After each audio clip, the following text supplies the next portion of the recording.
Oi pessoal, tudo bem com vocês? Na aula de hoje, como eu havia comentado na nossa última aula, eu quero fazer a diferença entre propriedade e domínio. Essa é uma diferença de cunho técnico, o que significa dizer que os advogados, os pesquisadores, os juristas, a grande parte da doutrina, procedem a uma distinção que aparentemente na prática não tem muito impacto. Ela tem mais impacto no plano teórico.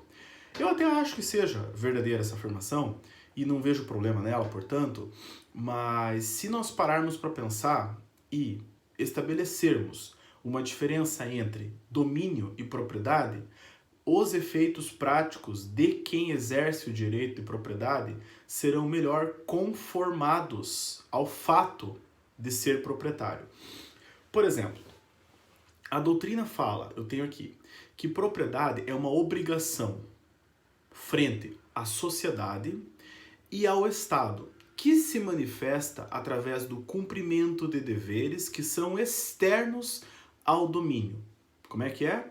Vejam só, propriedade como obrigação, lembra daquela classificação que eu trouxe, daquela nomenclatura em relação à função social nas constituições?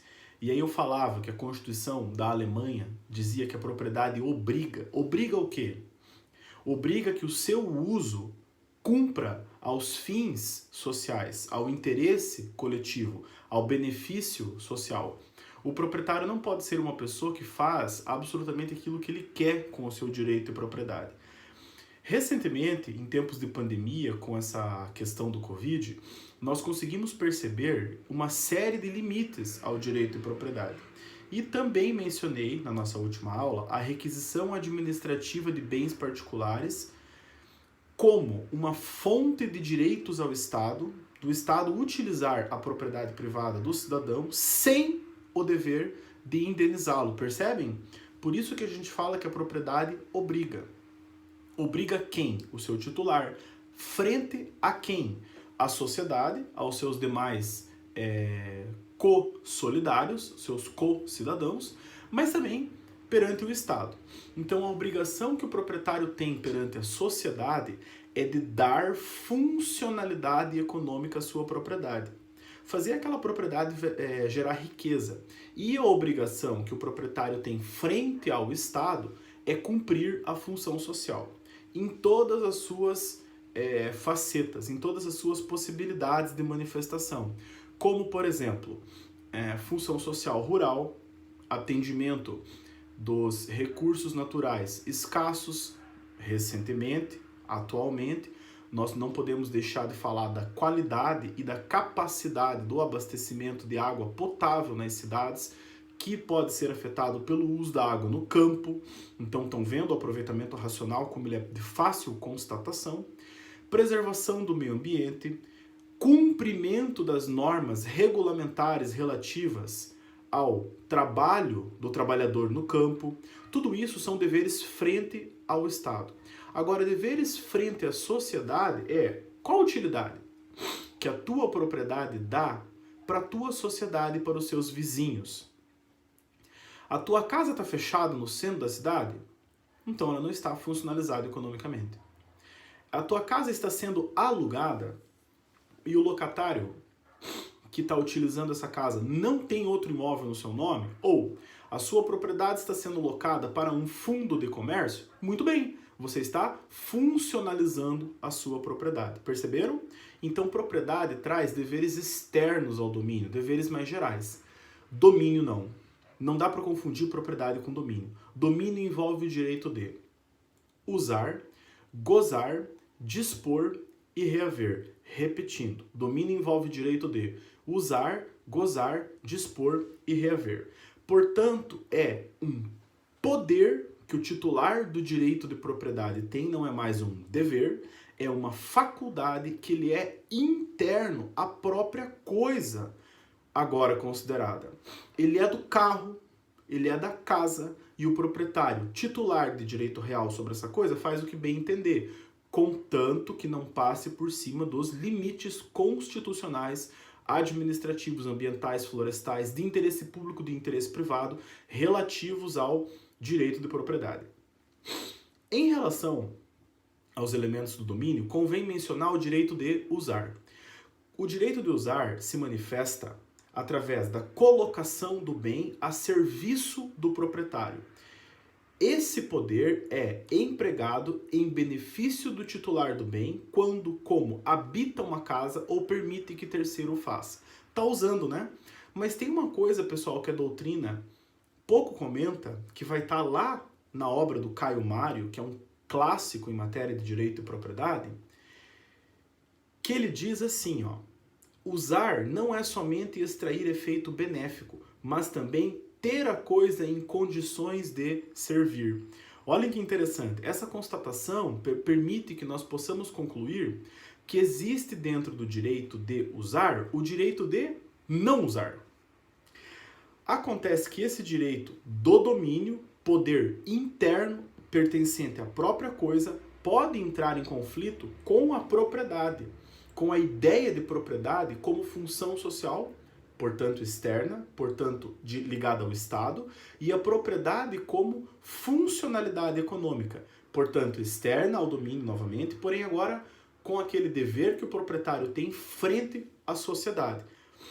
É um contraponto interessante, embora tenha sido escrito por Caio Mário, mas traz a lume uma discussão muito interessante sobre se o proprietário tem o direito de usar, ele deve também ter o direito de não usar.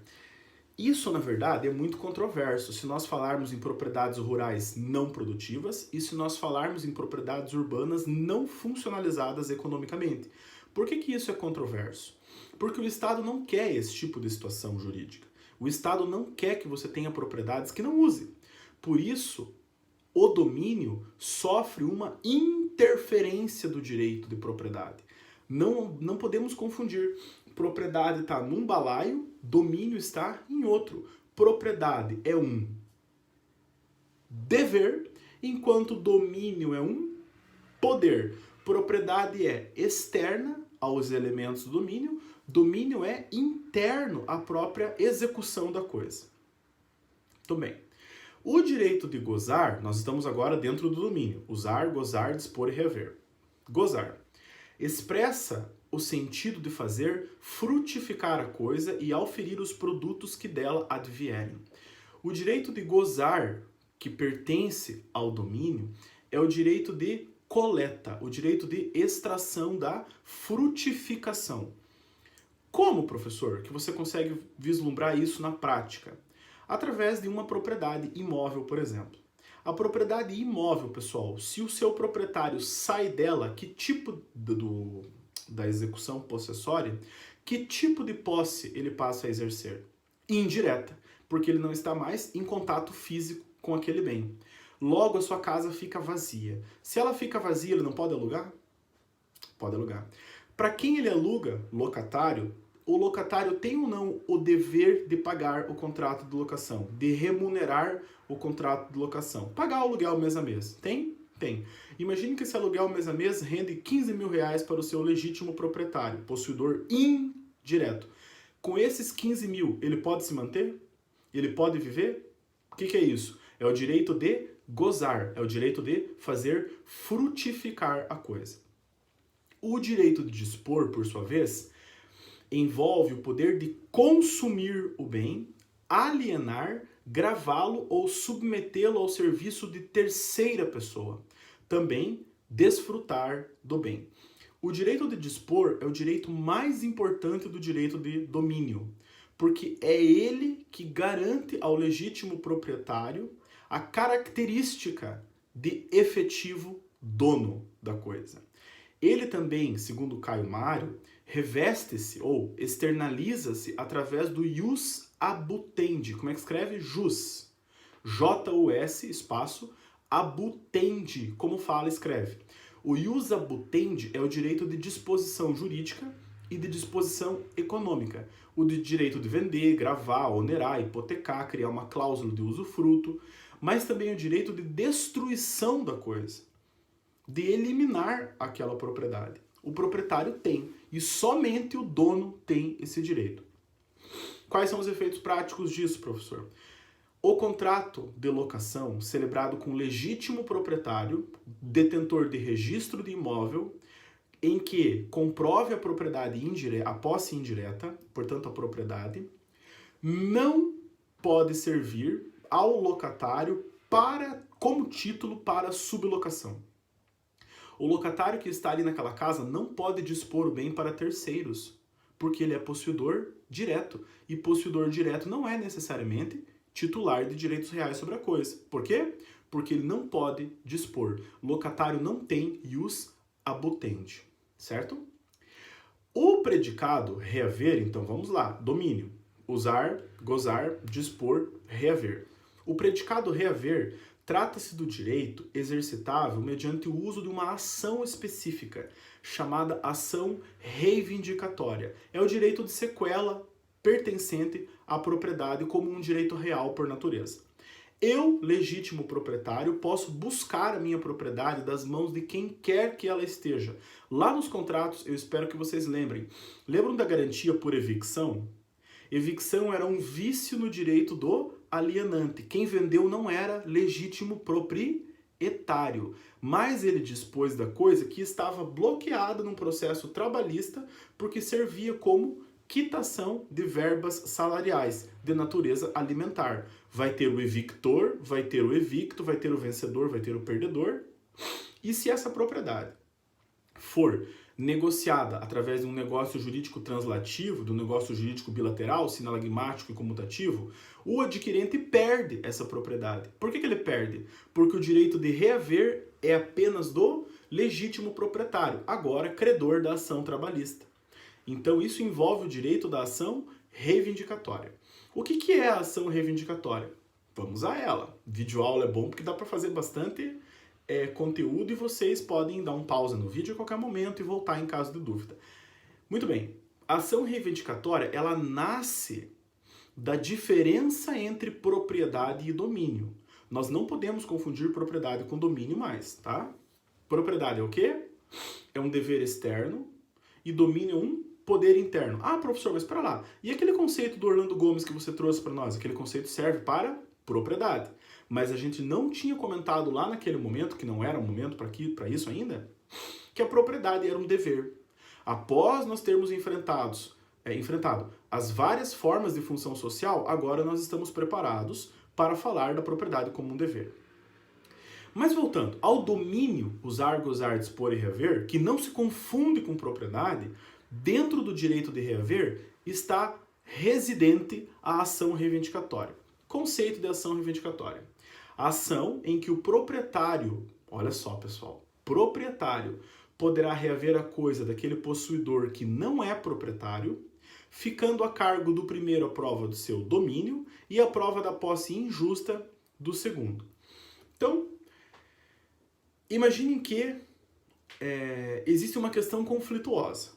Imagine uma casa, agora é um pouquinho mais pegado o negócio, né? Imagine uma casa. Essa casa, ela está ocupada por uma família de 5 pessoas. Essa família exerce a posse nesse imóvel há 5 anos. E esse imóvel não tem mais do que 250 metros quadrados.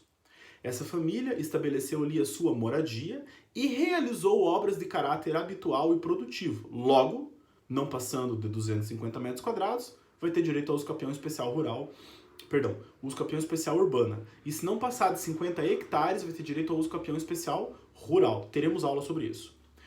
Essa família, com esse direito ao uso capião, fechou hoje, 5 anos. Pode ou não pode entrar com ação de uso capião? E vai, acredite. Mas imagine que passados esses 5 anos, o legítimo proprietário agora decide reaver a coisa. Vai fazer uma reintegração de posse?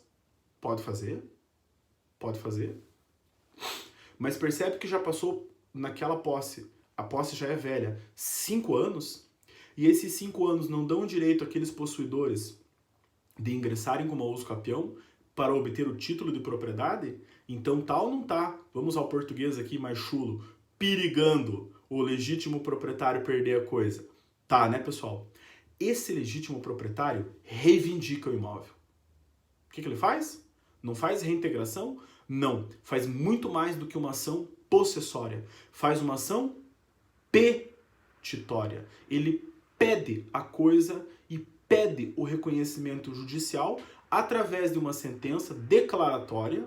E a sentença declaratória, nós sabemos que ela é uma das únicas sentenças é a única que faz coisa julgada material para que o seu direito de propriedade seja reconhecido. Então aí o juiz começa a analisar o caso, faz a produção de provas, colhe as provas do processo, valora as provas, isso é produzir prova. Produzir prova não é juntar prova no processo, isso não é produzir, isso é juntada. Quando o juiz avalia essas provas, aí você está efetivamente produzindo prova no processo. Quando o juiz avalia essas provas, ele fala, pera lá, eu tenho duas situações. Um proprietário que tem 50 imóveis, ó o tamanho da confusão. E uma família que aquele imóvel é o único que ele pode exercer a posse. Temos ou não temos um conflito de direitos fundamentais aí? Super temos. Direito de propriedade do investidor do mercado imobiliário e direito fundamental à moradia, também à habitação, dos possuidores, lembram, eram 5 pessoas nesse imóvel. Boa sorte para você, juiz, nessa ação reivindicatória. Se tem uma coisa que você não vai ter, é tranquilidade quando você põe a tua cabeça no travesseiro. Porque é muita imprecisão jurídica para definir quem é ou não o legítimo proprietário. O que vale mais? Uso capião ou o título de propriedade? 2. Por que não exerceu a reintegração de posse quando a posse era nova para obter uma liminar inaudita altera pars?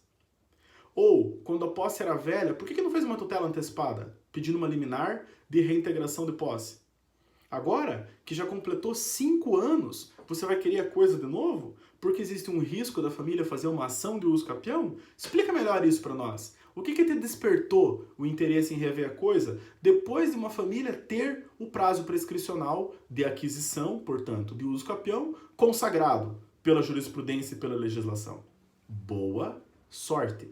É uma causa que o advogado, vamos falar uma coisa feia aqui, bota a mão no bolso. Cobra honorários, porque vai te dar trabalho. Vamos ler o conceito de novo? Ação em que o proprietário poderá reaver a coisa daquele possuidor que não é proprietário. Tá entendendo? Quem é o possuidor não proprietário? As pessoas que têm o direito ao uso capião. Lembre-se, ter o direito ao uso capião não é ser dono. É ter a pretensão do direito que será exercitável mediante ação que lá no final também faz coisa julgada material, tendo em vista a sua natureza declaratória. Nesse caso, natureza constitutiva, vai ser constituído os familiares em proprietários. Bom, requisitos. Prova da propriedade do autor da ação, esse é o primeiro. Como é que você prova? Registro de imóveis. Sou o proprietário. Segundo, posse injusta do réu. O proprietário vai ter que provar que essa família exerce a posse com algum vício objetivo, clandestinidade, violência, precariedade.